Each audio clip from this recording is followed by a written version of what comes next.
3 പതിറ്റാണ്ടോളം പഴക്കം ചെന്ന വാഴക്കാടിലെ ഓട് ഫാക്ടറിയിലാണ് ഞാനിപ്പോൾ നിൽക്കുന്നത്. കോൺക്രീറ്റിന്റെ കടന്നുവരവോടെ നഷ്ടമായ പ്രൗഢി തിരിച്ചുപിടിക്കാനുള്ള ശ്രമത്തിലാണ് ഇവിടെയുള്ള തൊഴിലാളികൾ.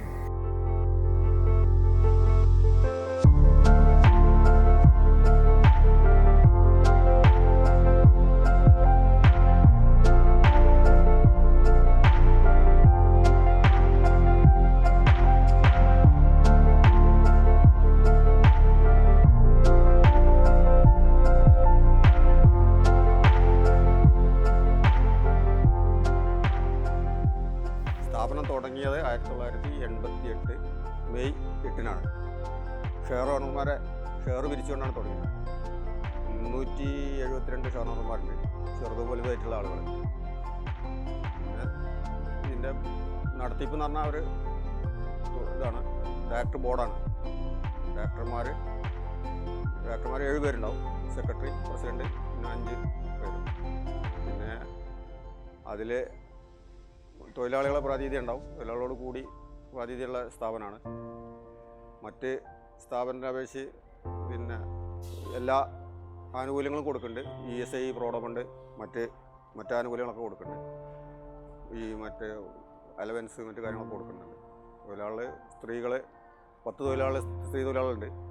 ബാക്കിയുള്ള 20 ആൾ പുരുഷ തൊഴിലാളികളാണ്.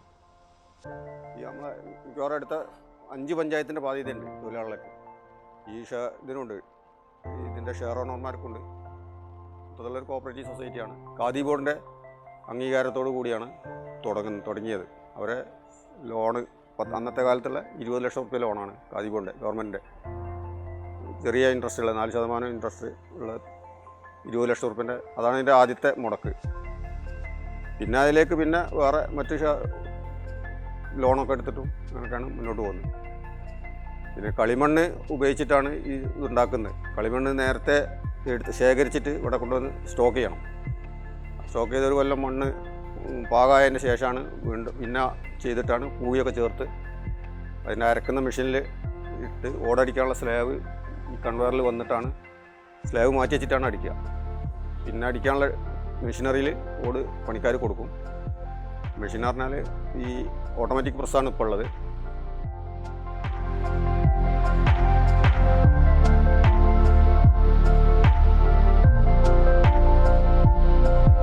നേരത്തെ ഉണ്ടായിരുന്ന ഹാൻഡ് പ്രസ്സായിരുന്നു, മനുഷ്യാധ്വാനം കൊണ്ടുള്ള.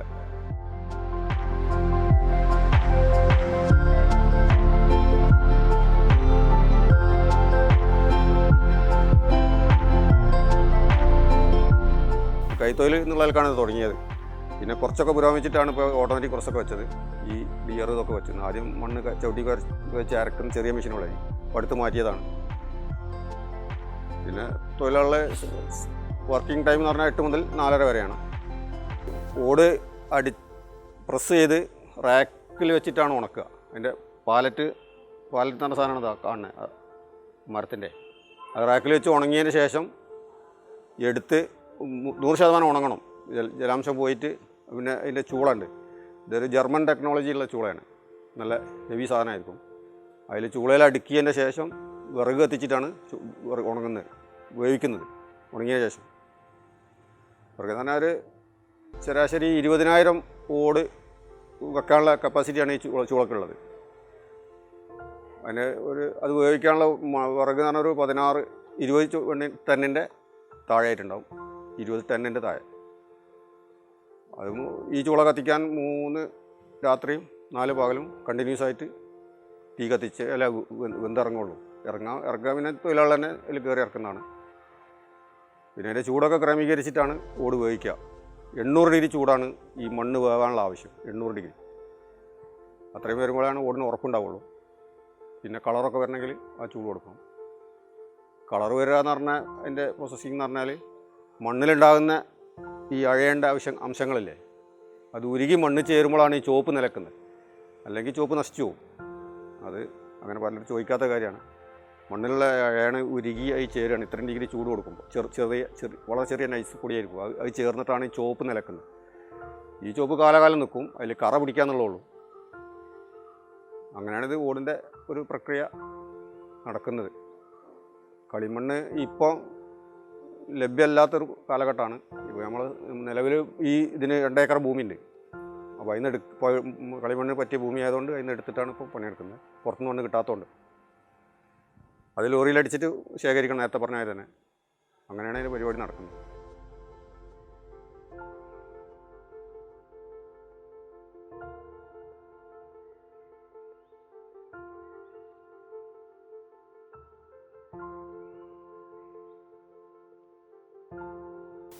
എൻ്റെ പേര് രമണി.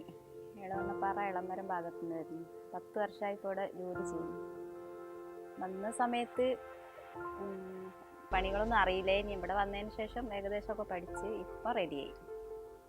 പിന്നെ ഓട്, ഇഷ്ടിക, നൂലോട്, ഹോളോബ്സ്, ഇങ്ങനെ 4 സാധനങ്ങളാണ് ഇവിടെ ഉണ്ടാക്കുന്നത്. അത് അന്നൊക്കെ ആൾക്കാർ കുറവായിരുന്നു, പിന്നെ ആൾക്കാർ കൂടി 40 ആളായി. ഇപ്പം കുറഞ്ഞ് വെള്ളപ്പൊക്കമൊക്കെ വന്ന സമയത്ത് പിന്നെ ജോലിയൊന്നും ഇല്ലാത്ത ആയപ്പോൾ ആണുങ്ങളൊക്കെ കുറേ വേറെ വഴി പണിക്ക് അന്വേഷിച്ച് പോകാൻ തുടങ്ങി. അപ്പോൾ ഇവിടെ ആൾക്കാർ കുറവായി, ജോലി നടക്കാതെയായി. കുറേ നിർത്തിയിട്ട് 5-6 മാസം നിർത്തിയിട്ട് പിന്നെ ഇപ്പോൾ രണ്ടാമത് ഒക്ടോബർ മുതൽ ഇപ്പോൾ തുടങ്ങി. എല്ലാ വർഷവും വെള്ളപ്പൊക്ക സമയത്ത് മഴക്കാലത്ത് നിർത്തിയിടൽ തന്നെയാണ്. 4-5 മാസം നിർത്തിയിടും. പിന്നെ ഇവിടെ രാവിലെ 7 മണി തൊട്ടിട്ട് 7 മണി, ഞങ്ങൾ 7 മണിക്ക് വരും. 8 മണി തൊട്ടിട്ട് 4:30 വരെയാണ് വർക്കിംഗ് ടൈം. പിന്നെ പണി കുറച്ച് ബുദ്ധിമുട്ടായിരുന്നു വന്ന സമയത്ത്. അമ്മ അങ്ങനെ പരിചയമില്ലാത്തതുകൊണ്ട് ഇപ്പോൾ ഒക്കെ റെഡി.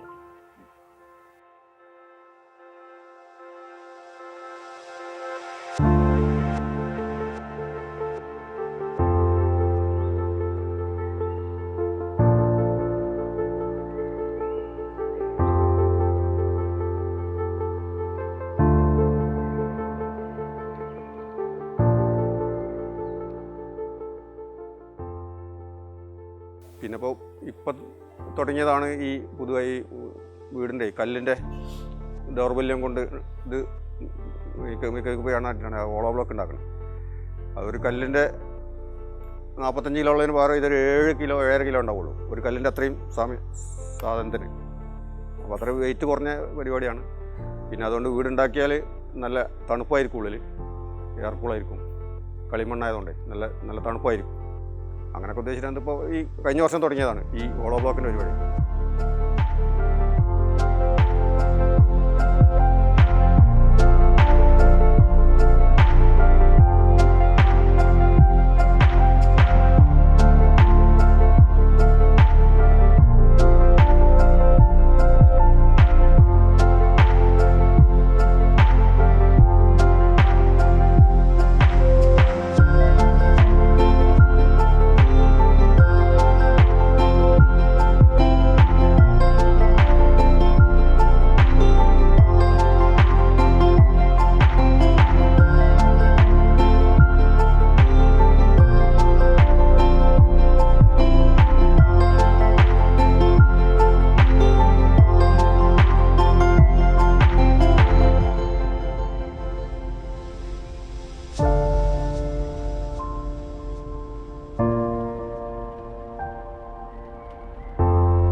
കമ്പനിക്ക് ഏറ്റവും പ്രതിസന്ധി നേരിട്ട ഈ കഴിഞ്ഞ വെള്ളപ്പൊക്ക പ്രളയം, രണ്ട് പ്രളയം കമ്പനിക്ക് ഒരുപാട് നഷ്ടം വന്നിട്ടുണ്ട്. ഒരു ശരാശരി ഒരു 45 ലക്ഷം റുപ്യോളം ഈ കമ്പനിക്ക് നഷ്ടമായിട്ട് വന്നിട്ടുണ്ട്.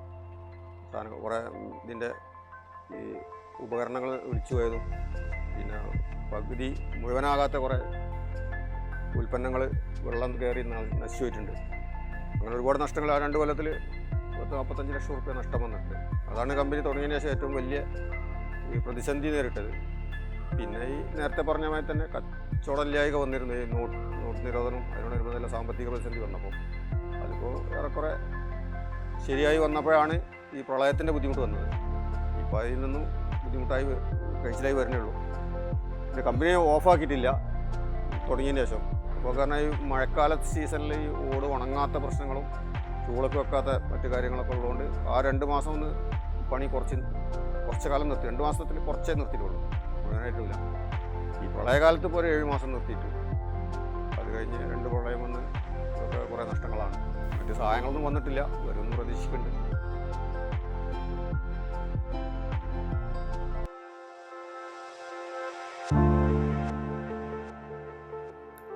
ജനതാദൾ ഭരണകാലത്ത് കോഓപ്പറേറ്റീവ് സൊസൈറ്റിയുടെ കീഴിൽ സ്ഥാപിതമായതാണ് വാഴക്കാടിലെ ഈ ടൈൽസ് ഫാക്ടറി. അടുത്തിടെ പുറത്തിറങ്ങാനിരിക്കുന്ന ജക്കരിയ ചിത്രമായ ഹലാൽ ലവ് സ്റ്റോറിയിലെ പഴമയാർന്ന ലൊക്കേഷനുകളിലൊന്നായി ഈ ഓട് ഫാക്ടറിയുമുണ്ട്. പ്രാരംഭഘട്ടത്തിൽ നിന്ന് സാമ്പത്തികമായും വാണിജ്യപരമായും നിരവധി പ്രശ്നങ്ങൾ അഭിമുഖീകരിക്കുമ്പോഴും മുതലാളി തൊഴിലാളി വ്യവസ്ഥയിൽ നിന്ന് മാറി നിർമ്മിച്ച ഈ തൊഴിലാളി കൂട്ടായ്മ സംരംഭം പഴമയുടെ തിരിച്ചുവരവിനായി പ്രതീക്ഷിച്ചിരിക്കുകയാണ്.